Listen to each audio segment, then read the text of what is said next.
Tole. Tole akkam jirtu fayyaa keessanii nagaa galata waaqayyoo akkam jirtu. Har'a koorsii General Psychology chapter 2 waliin ilaalla. Koorsii kana chapter tokkoon xumurraa yookaan paartii 1 xumurraa jechuudha. Yoom isin deemsisitan subscribe gochaan ergaa keenya yeroo hundumaati. Itti aansee immoo asirraa wanti sirriitti hubachuu qabdan koorsii tokko gaafa niitan yookiin immoo just qorumsumaa qofa osoo hin ta'in jiraanna knowledge isaa konseptii isaa maal qabachuu akka qabdan sirriitti ilaaluu qabdu. Chapter 1 keessatti sirriitti waa'ee psychology raafii ilaalleerra. Amma immoo chapter 2 keessatti waa'ee maal ilaalla? Sensation and perception. What does it mean? What's sensation and what's perception? Just you have to look this picture. Fakkii kana maal akka hubattan waan tokko ilaaluu dandeessu gaafa keessa seenne. Koorsiin guutii ifannaan kan kennamuuf barattoota waggaa haaraa yoo for first year university students isaaniif xiyyeeffatee dhiyaachaa jira. Kanaaf koorsii baay'ee bareedaa fi baay'ee interesting ta'edha. Yeroo hundumaa gammadaa barachuu qabda psychology because it is our daily life jireenya keenya guyyaa guyyaati. Okay, brainstorming gaafii sammuu namaa akka kaasan jedhaman yaadaman. Have you heard of saying like you watch but you don't see, you hear but you don't listen, you touch but you don't grasp? What do these statements suggest to you? Which one do you think refers to sensation and which one refers to perception?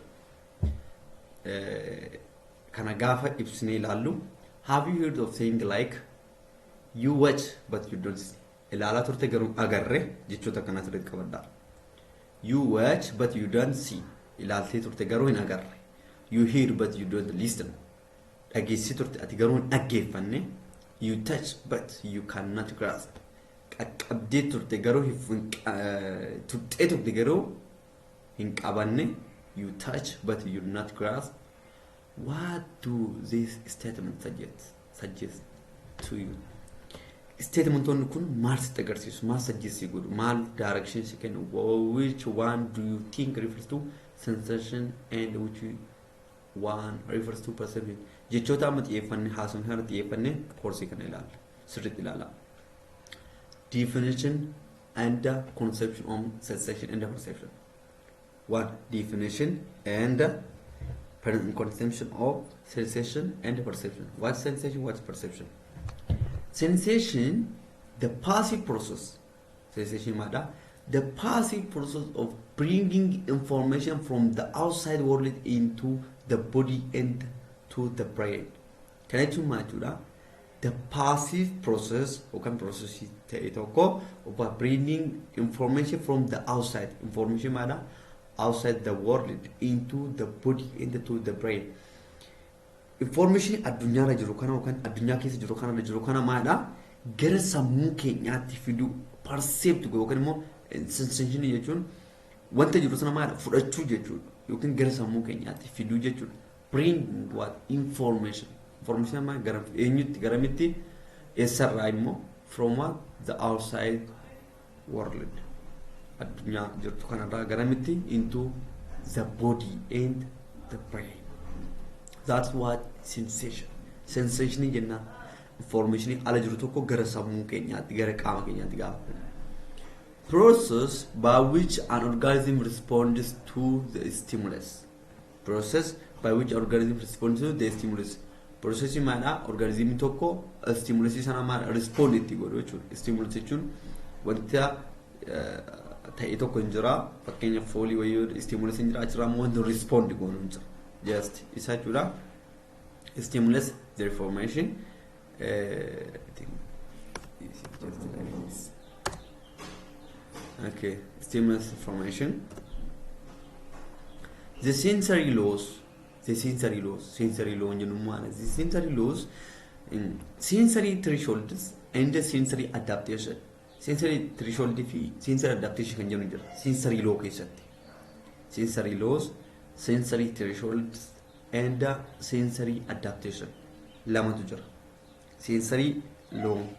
Kanaaf sensory threshold kanaa fi sensory adaptation keessatti maal jira?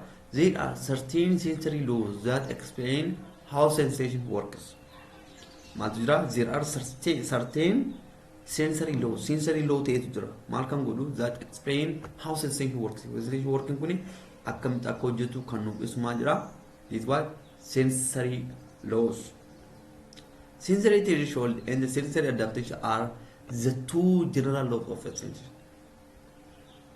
Maal sensory threshold and sensory adaptation are the two general laws of sensation. General law of sensation. Kanaf sensation law meeqa qaba lama qaba. Isaanis sensory threshold and sensory adaptation. Okay. Sensory threshold jechuun immoo maal jechuudha? Sensory threshold is the minimum point of intensity stimulation can be detected. Kana jechuun sensory threshold is the minimum point of intensity. Jechuun wanti ta'e wayii jirti stimulation wayii yookiin immoo stimulation jechuun fakkeenyaaf wanti foolii fuunu wanti ajaa'ii gaafa jiraate that is stimulus. Wanti foolii qabu wayii gaafa jiru isa stimulation inaani wanti isarraa immoo fudhannu jechuudha gara biraatiin. Kana jechuun maalidha? Sensory threshold is the minimum point of intensity stimulation can be detected. Kanaaf stimulation sanirraa wanti nuti detect goonu sun maal jedhamti? Sensory threshold jedhamti. Maaliin isheen xiqqoo is the minimum point of intensity stimulation can be detected. Sensory threshold kun wantoota lama of jalatti qaba. Absolute threshold and difference threshold waan jedhamu jechuudha. Absolute threshold kun maadha? The minimum value of a stimulus that must be present to be detected. Kana jechuun immoo maadha? Absolute threshold kun immoo the minimum value of a stimulus. Minimum value of a stimulus. Minimum value dha kan maati kan stimulus that must be presented to be detected. Jiraachuu qaba maal ta'uudhaaf detect gochuudha. Isaan maal jennaan? Absolute threshold jennaan. Wanta xiqqaa yookiin stimulus sanarraa yookiin immoo wanta wayii wanta seensa nama godhu wayiirraa wanti nuti fudhannu suni yoo xiqqaate minimum value isaa jiraachuu qaba. Maal gochuudhaaf? Detect gochuudha. Detect jechuun tuquu fuudhuu maal akka jedhamu jechuudha. That must be present to be detected. Detect ta'uudhaa maadha? Present jiraachuu qaba. That's what absolute threshold. Hoon jiraatin maalidha? Wanti nuti stimulus wanti nuti maal fuunu tokko wanti nuti detect goonu tokko jiru jechuudha. Example. A spoon of sugar may be detected in a cup of tea. A spoon of sugar. Kana jechuun sukkaara maankaa tokko yookaan sukkaara maankaa tokko yookaan maankaa xiqqoo sana yoo fuune one spoon of sugar may be detected in a cup of tea. Sinii tokko keessatti buna keessatti gaafa buufne bunni sun hin mi'aawu garuu maadha sukkaara akka qabu detect godhu. Man is the minimum value keessa. Kanaaf sukkaara amma buna gaafa sinii kennanii lakki bunni kunoo sukkaara qabu itti na dabalaadha. Hin qabu miti. But you can detect something that the minimum value of the sugar. Value xiqqoo sukkaara seensi goota garuu akka ati barbaadu san siin taane malee. That's what the minimum value of stimulus kan jennu isii kanaan jechuudha. Buna keessaa maal seensi goona sukkaara xiqqoo akka jirtu. Sukkaaroon dhageessineetti dabale. Soogiddi ittoo tokko godhamee jiru ittoo sun garuu sirriitti gaafa mi'aa hojjete maal goona itti deebi'aa naa hojjedha maal jennee yookaan immoo itti dabala soogiddaadha. Soogiddan qabu sun deemaan there is something but it cannot fulfill isa jiru sana jechuudha. A spoon of sugar may be detected in a cup of tea kan jennu isa kana. Difference threshold kan jedhu maadha. In addition to detecting the presence of stimulus, you also detect changes in the intensity of stimulus. Kan jechuun maal jechuudha? In addition to detecting gochuutti the presence of what stimulus is jira. You also detect changes amma maadha dura detect goona malee adda baasuu hin dandeenye. Sababni isaa maali? The minimum value tu jira waan ta'eef. Minimum value tu jira waan ta'eef. Amma immoo difference irratti immoo maaltu jira? In addition to detecting the presence of stimulus, you also detected changes in the intensity of what stimulus. Amma kana maadha you also detect changes in what the intensity of stimulus jijjiiramna akka jiru nagarraan. The smallest level of added or reduced stimulation required to sense that a change in the stimulation has occurred. Sukkaara sana haguma xiqqootti dabalaa deemni garaagarummaa fi akkamitti bunni kun sukkaara qaba bunni kun sukkaara hin qabu yookiin immoo sukkaara targeetii barbaadu mi'aa sukkaara haga keessatti argamu maal goona ittuma dabalaa deemna jechuudha. That's what the smallest level of added or reduced wanti irraa dhifamoo jiraate wanta biraa jechuudha. Fakkeen sukkaara kana maana added itti goon itti dabalamee ture added stimulation required to what sense that a change in stimulation has occurred. Jijjiiramni maarratti uumama stimulation isaatti uumama. Stimulation keenya maadha buna jechuudha. Stimulation isaatti maaltu uumama jijjiiramni hin uumamaa jechuudha. Or it is what the minimum dictatable difference between two stimuli. Stimuli lama mana sukkaara fi buna jechuudha. Kanaaf it is what the minimum dictatable difference between two stimuli. Okay. Sensory adaptation kan jennu maadha. Inni amma maasamni sensory threshold dha. Sensory threshold iddoo lamatti qoodnee difference fi absolute jennee ilaalle. Sensory adaptation irratti maadha. When two stimulus is unchanging, when stimulus is unchanging, receptors stop responding. This is known as sensory adaptation. Kaichuma jechuudha. When stimulus is unchanging, stimulus is unchanged you can jijjiiramne and the receptors stop responding. Receptors maadha yookaan qaamni fuutu sun hifuufata ta'e fuufachuudhaan qaamaan tuttuqunan inni fulmaan receptors stop responding. Respond gochuu maal inni dhaaba. This is known as sensory adaptation. Kana jechuun fakkeenyaaf wanti xiraa wayii naannoo isin jirtan yoo ta'e innaa duraa sana funyaan keessatti dhufa. Sana booda naannoo sana turtu achiin deemtan. Kazaan maal gootan adapt gootu. Yookiin immoo fakkeenyaaf yeroo baay'ee innaa shaaworii galtan wanta baay'ee deeyilii keenya goonu jalqabuu bishaan fuunu bishaan baay'ee nutti qorra. Baay'ee sodaan. Zan egaa bishaan qaama keenya dhuunfateen booda maal ta'a adapt goonu. Qorra sana dhiisnee bishaan sana adapt goonu. Cayyinni bishaan sana fudhannaa jechuudha. Yookaan immoo nama bishaan daakuu fudhatan yookaan immoo iddoo bishaan daakamutti swimming jechuudha. Just jalqaba bishaan keessa seenuu baay'ee sodaatu. Just egaa keessa seenuun booda maal goota adapt. That's why we call adaptation kan jennu isa. Sana boodas maal qorra sodaa qorraa sana adapt goota receptor stop. Jechuun shintibeetii keessa seentanii innaa jalqabaatti funyaan sun waraanee maal sin godhaa shintibeetii keessa turtan taanaan seensii sana fuudhuun ni jechuudha. That what receptor stop what responding is known as sensory adaptation. Sensory overload kan jennu maadha. It refers to excessive stimulation that can be lead to fatigue and mental confusion. Kunimmoo sensory overload kan jennu kunimmoo gara wanta biraatti kan nama geessu. Overload maqaa isaatti roobatan dhiibbaa kan roobatu. That can lead to what fatigue and what mental confusion. Mental confusion like confident. Example, you may go to supermarket to buy a phone. Silkii bituudhaaf gara supermarket deemtu. If different style of phone are there, silkii gosa gara garaatu jira. Yoo jiraate, then you may be confused to select and buy the best one among the different phones. Kun wanta guyyaa guyyaatti namoota ta'u. Silkii tokko binnee mana baana. Silkii baay'atu jira. Otoo kana fuunu osoo kana fuunu dhiisa silkii qofaayyuu miti. Uffata bitachuudha gaafa magaalaa baatan. Uffata meeqa otoo filattanu otoo maal jettanu confusion sammuu keessa kanatu caala. Yookaan hiriyaan keessa namuu isa miti kanatu caalaa sin jedha. Kana gatii ta'eef confusionii guddaa sin tuuma. That's what sensory overload kan jennu wantoota akkasiisan adda baasuudhaaf kan nuti ulfaatu jechuudha. Maaliif filannoon baay'ate? This is what sensory overload jennaan jechuudha. Perception. Perception immoo maali? Perception cognitive process of selecting. Hanga amma kan maali ilaalaa ture? Sensation ilaalaa ture. Perception immoo maalidha?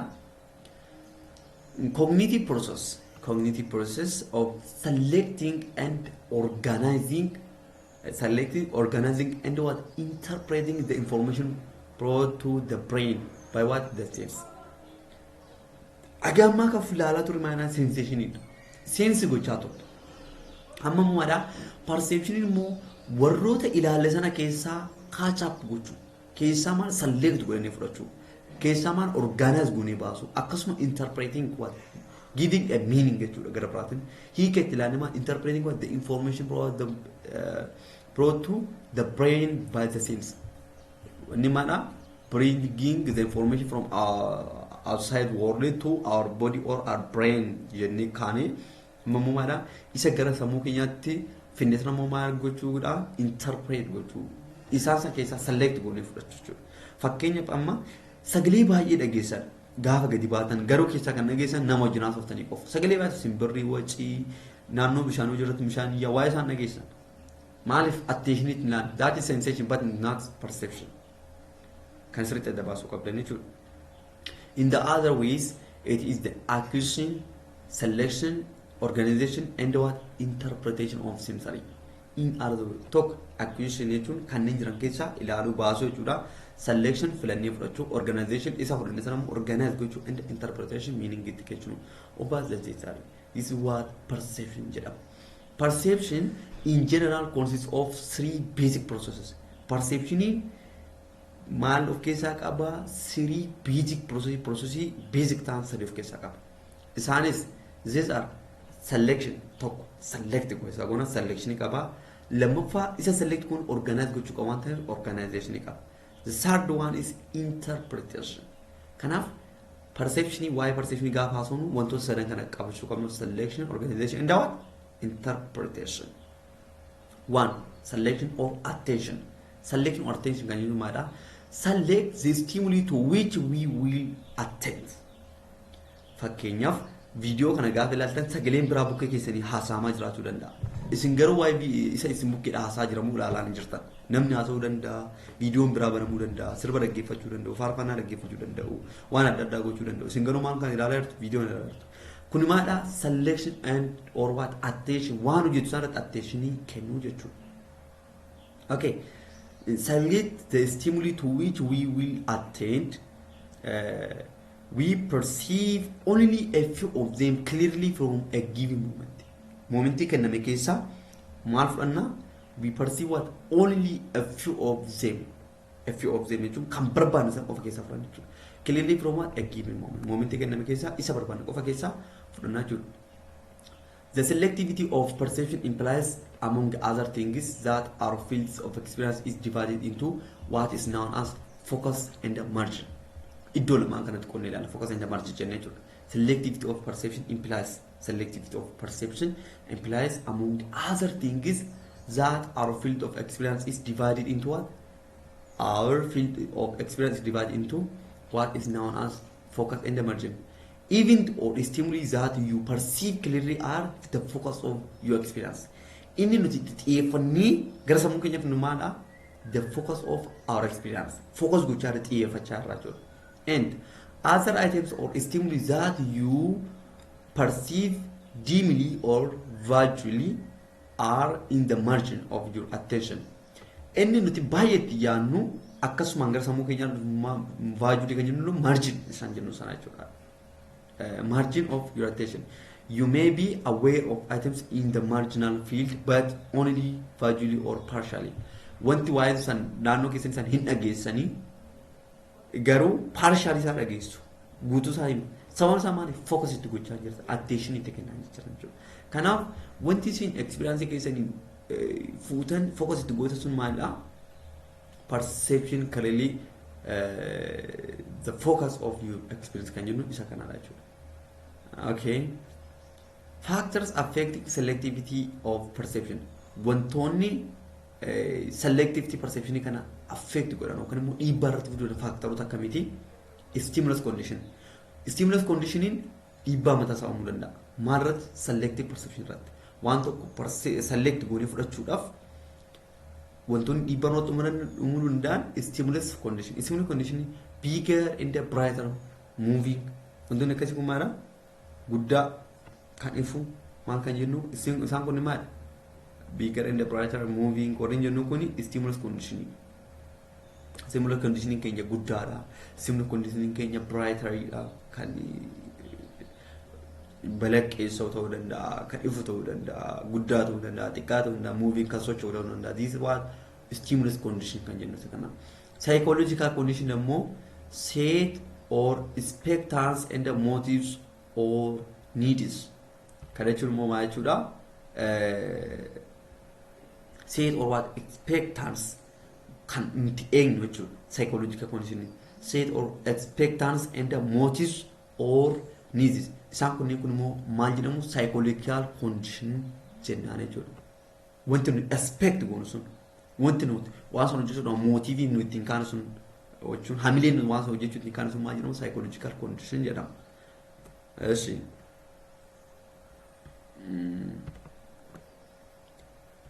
Inni biraammoo maadhaa organization inni agamma laale maadhaa selection ilaalee ture. Organization immoo maadhaa organization the process by which we structure the input from our sensory receptors. Kana jechuun maal jechuudha? Organization jechuun the process by which we structure the input from our sensory receptor. Sensory receptor keenya waan naannoorraa select goonee fuunee isaan maal kan goonu structure goonee kan teechisnu jechuudha. This is what organization organize gochuu jechuudha qarabaata. That's what we mentally what arrange the information. Isa fuunee sana fakkeenya barumsa kana gaafa baratan amma barataniirtu then maal gootan isa ilaalaa turtan isa dhaggeeffachaa turtan isa seensi gochaa turtan maadhaa organize gochuu qabdu. What I am understand from this course or this chapter jettanii wanta qoyimaan organize structure gochuu qabdu jechuudha. This is what organization. Fakkeenya gaafa ilaaltan wanta dhageenye, wanta agarre, wanta dubbanne, wanta fuufanne. Then maal arrange gochuu jechuudha. Do you agree with this? Wanta dhageesse, wanta ilaalte, wanta test goote, wanta fuufatte. Kan hundumaa maala eenyuun selection keessaa fuun fakkeenyaaf shittoo namni kan dibatu maadhaani namni foolii gaafa sarraa fuudhee waan tokko jechuun qaama isaatiirra shittoo akka dibate understand goon ijaan waan agarru gurraan ammayyuu waan dhaggeeffachaa jirtanii ijaan immoo PPT ilaalaa barachaa jirtu afaan immoo dubbachaa jira. This all what organized in the form of what structure kanaadha jechuudha organization kan jennuun. Sadaffaa irratti immoo maadhaa interpretation jechuun explain in the make judgments about the external world for our life. Interpretation kun tokko selection gooneerraa isa barbaadu keessaa filanneerraa isa filanne immoo organize gooneerraa isa organize garan goon immoo maadhaa interpretation goonaa jechuudha.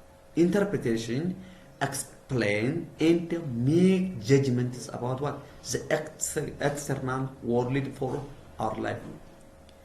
Isa organize goon isaa maadhaa explain hiika itti kennu definition itti kennu maali nu badde isa jedhu kan fakkeenya course kana maali badenne waan tokko ofii keenya ibsu gaafa qorumsarra ta'e deebisuu akka dandeenyutti. Then make judgments maadhaa judgmentii tilmaama kaa'u sirriitu baddeera hin hubanne kanatu dogongora akkas jirannee waan akkasii adda baasu about what the external world for our life. Kanaaf wanta agarre sana jechuudha to measure our senses sensii keenya madaaluudhaaf yookiin immoo measure gochuudhaaf yookaan sensation isa jenne sana jechuudha. To measure our senses, that is what how much stimulus is enough to detect. Stimulus is maadhaa hagam detect gochuudhaaf hagam waan san qaqqabuudhaaf hagam waan san fooliyoo ta'e fuunfachuudhaaf waan akkaan qabu kan qaqqabuudhaaf waan ilaalamu ta'e ilaalamuudhaaf hangam mijataadha. How much stimulus is what enough to detect. Psychologists rely on a threshold. Psychologists rely on a threshold direct maadhaa relay ta'uu and what kana jechuun maal jechuudha the line between what not perceiving and perceiving. Sarara kan lamaan irratti jiru. The line between not perceiving and perceiving. Not perceiving kan jennu kan nu barbaadu maadhaa perceiving. Perceiving jechuun fudhachuu waan sana jechuudha. Not perceiving jechuun waan nu barbaachisu fudhannu waan nu barbaachisu garuu perceiving jechuudha. Kana lamaan irratti jira jechuudha konseptii guddaa. Okay. Fakkii kana ilaaluu dandeessanii asirraa maal agartuu ayi gilaasitu jira. Algaa fakkii kana ilaaltan ayi gilaasitu jira. Ayi gilaasiin kuni wanti irratti waan baratanidha ganaa I mean emerging technology keessatti barattu virtual reality jechuudha. Harreen diidaa kun asiin gaafa ilaalan lafa gogaa irratti as keessan gaafa ilaalan marga jiidhaa dheedaarti.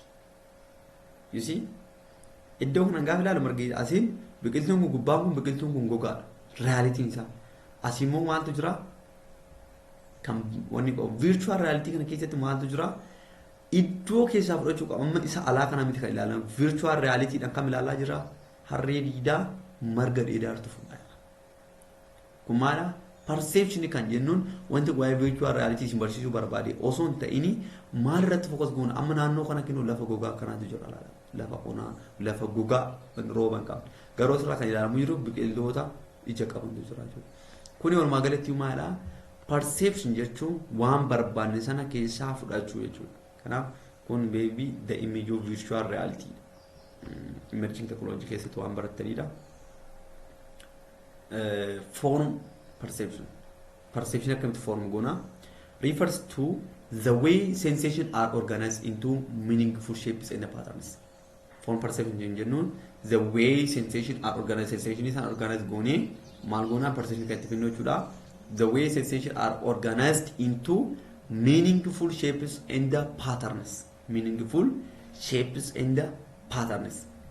Gestalt psychology kan jennuun immoo hiyyaadatu yoo ta'e chapter 1 keessatti ilaallee jira early school of psychology keessatti gestalt psychology were concerned with meaningful patterns or rules. Walumaa galatti kan jiru waa ilaafu inni gestalt psychologists were what concerned with meaningful patterns. Isa barbaannu jechuun meaningful isa nuti eessarratti kan xiyyeeffannu concern kan godhu patterns or what rules. Okay. Form perception kana wantoota lama isa jalatti ilaalla. Figure, ground and reversible figures kan jennu jechuudha. Figure ground kan jennuun the tendency to perceive objects or figures as existing on a background. Kana jechuun maal jechuudha? Figure ground here the tendency maali to perceive objects jechuudha or figures fakkicha sana as existing on a background. Background akka inni background isaa wajjin jirutti fudhachuu tokko. Reversible figures kan jennu immoo visual illusion akka amma fakkii duraa irratti ilaaltan duuba deebisanii ilaaluu dandeechanii visual illusion in which the figure and the ground can be reversed. Kanaaf isaan kanneen kana xiyyeeffannaa jiru. Figure ground and reversible figures kan jirunatti xiyyeeffannee ilaalaa jiru. Let's say haa ilaalu. Wine goblet or two faces looking each other. Fakkicha kana gaafa ilaaltanii ishee kanatu ol gara galee gad deebi'e. Amma akkaatti ilaaltan wanta wayii yookaan boraatii jedhama wanta akka Oromootti baay'inaan jira hojjetamu mukarraa hojjetamu wayii. Waan akkasitti fakkaata. Garuu ishee kanatu asiin gadi gara galee jira. Wine goblet or facing looking each other. Ishuma kana walitti garagalchine jechuudha. Look. Zawwa amma groundii miti kun nu ilaalaa jiru ammasitti. Fiigara isheedhaa kana qofa ilaalaa jiru. You see? Wanta blue yookaan pinkii ta'e tokko irratti halluu adiidhaan akkasitti diizaayiniin ka'e tokko jira. Wanti kun immoo wanta lama walitti garagalee jiru. The white and the black stripes on these zebras can be reversed. Asirratti immoo maaltu jira? The white and the black stripes kan jechuun harreen diidaa kun maalidha? Adii fi gurraacha qabdi. Gogaa ishee kanaa jechuudha. Adii fi gurraacha burree jechuudha gara biraatiin. White and the black stripes on what these zebras can be reversed. Reversed ta'u. Both can serve as what either figure or ground. Amma lafti mul'atu wanti kun. Lafarra wanti nuti agarru hin jiru. Kanaaf akkamitti fudhanna waan kana just as a figure and as a ground. Fakkeenya background fakkaata lafti isitti mul'achaa jiru akka background. Asitti garuu maali? Wakkicha irraa adda baheera. You see? Irraa adda bahee jira kan asitti. Asitti lafti wanti mul'atu hin jiru. Kanaafuu maalidha? Both can serve as what is a figure or figure ground. Ishee conceptii kana figure and figure ground. Reversible figure visual illusion in which the figure and the ground can be reversed. Adda bahuu kan danda'an ture. Asitti garuu maal ka adda kan hin baane wantichi walitti kan qabame jechuudha. The tendency to perceive objects or figures as existing on background. Fakkeenyaaf ishee kana figure groundii kana ishee kana jechuudha. Figure ground ishee adda baasuu dandeenya. Isa kana adda baasuu dandeenyu. Background isaa maal akka ta'e hin beeknu jechuudha. So bifa kanaan ilaalla. Laws of perception. Laws of perception kan jedhamu maalidha? Laws of perception similarity, proximity, closure, continuity, contiguity kan jennu contiguity kan waliin ilaalla. Okay? Similarity maalidha? Similarity is the tendency to perceive things that look similar to each other as being part of the same group.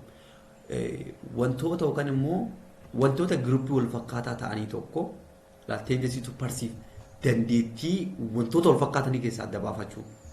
Tendency to perceive what things that look what similar to each other. Wantoota lamaan wal fakkaatan keessaa waan tokko baafachuu barbaanna. Similar to each other as what being part of the same group. Groupii tokkorraa fakkeenyaaf Chainaan yeroo baay'ee fakkeenyaan sirrii fudhachuu barbaadu wal fakkaatu. Isaan kana keessaa similar character qabu, similar face qabu. Isaan kana keessaa groupii tokko immoo keessa jiru. Isaan kana keessaa nama barbaadu tokko adda baasu. Inni tokko kan lammaffaa immoo nama lakkuu dhalate tokko baay'ee nama wal fakkaatu adda baasuu kan dadhabdan. Garuu maadhaa dandeettii nama sadii adda baasu maadhaa similarity jennaan jechuudha law of perception keessatti. Proximity kan jennu immoo the tendency to perceive objects that are close to each other as part of the same grouping. Kunis immoo maadhaa similarity wal fakkaatee garuu walitti dhiyeenya malee wal fakkeenya miti. Inni kun proximity jechuun perceive that objects are close to each other walitti dhiyeenya. Kun immoo similarity wal fakkaatu baay'ee wal fakkaatu jechuudha. Groupii tokko keessa jira wal fakkaatu. Kun immoo maadhaa groupii tokko keessa jiru garuu maadhaa close each other as part of what the same grouping. Proximity kan jennu. Closure kan jennu immoo the tendency to complete figures that are incomplete. Closure kan jennu the tendency on complete figure. Figure tokko complete kan jennu maal kan ta'e that are incomplete. Incomplete kan ta'e tokko gara complete kan fidu maal jedhama closure jedhama. Okay? Continuity kan jennu immoo maalidha? Continuity is the tendency to what? Perceive things as simply as possible with continuous patterns rather than with complex broken up patterns. Kan jechuun immoo continuity immoo wanta ilaalaa jiru tokko wanta perceive goonu tokko oduu adda kukkutiin yookiin immoo otoo wanta broken up ta'e wayii gidduun gashin continuously wanta sana ilaallee kan adda baasuu dandeenyu maal jenna amma continuity jedhama. Tendency to perceive things as simple as possible with continuous pattern. Isa jechuudha. Continuity kan jennu immoo maalidha? The tendency to perceive two things. The tendency to perceive two things that happen close together in time as being related. Wantoota perceive goonu lamatu jira. Things that happen close together walitti kan dhiyaatan akkasuma time as being related. Time isaan jiran maadha? Kan relate ta'e jechuudha. Dandeettii isaan kana adda baasuu jechuudha. Tendency to identify this is what continuity. This is what law of perception jennaan jechuudha. Kanaaf isaan kana adda baasuu similarity, proximity, closure, continuity and continuity kan jennu kana isa jechuudha. Proximity kan jennuun isa kan nearness akkasumas walitti dhiyeenya qaban. Isaan kunniin walitti dhiyeenya, isaan kunniin walitti dhiyeenya, isaan kunniin walitti dhiyeenya. Continuity kan jennu immoo itti fufiin isaan jenna. Ilaa asii akkatti gabbaa, asii akkas deemaa jira, itti fufee jira. Duuba deebiin continuity maal akka ta'e ilaaluu dandeessa waan amma dubbachaa turre. Similarity kan jennuun immoo kalariin isaanii gurraacha garuu immoo inni isaanii maal wal fakkaatu. Positionii wal fageenya qixxee qabu. Wantoota baay'ee wal fakkaatu garuu maal similarity kalariin isaanii qofatu garagara. Gurraacha diimaa kana similarity qabu. Closure jechuun immoo gara waan tokkootti kan dhiyaatu garuu maal similarity miti. To complete figures that are incomplete kan ta'e sana maal gara complete fiduu jechuudha. Kanaaf isa sarkilii kana gara miti fidu isa gara kanatti yookaan isa gara natti fidu jechuudha. Incomplete isa ta'e gara miti gara fiduudha gara complete fidu jechuudha. Common region walumaa galatti iyyuu inni kun qofaa isaaniitti walii isaanii wajjiniin akkasuma inni qofaa isaatti common region jenna or the same group jalatti warra jiran jechuudha. Deep perception kan jennu immoo maadha?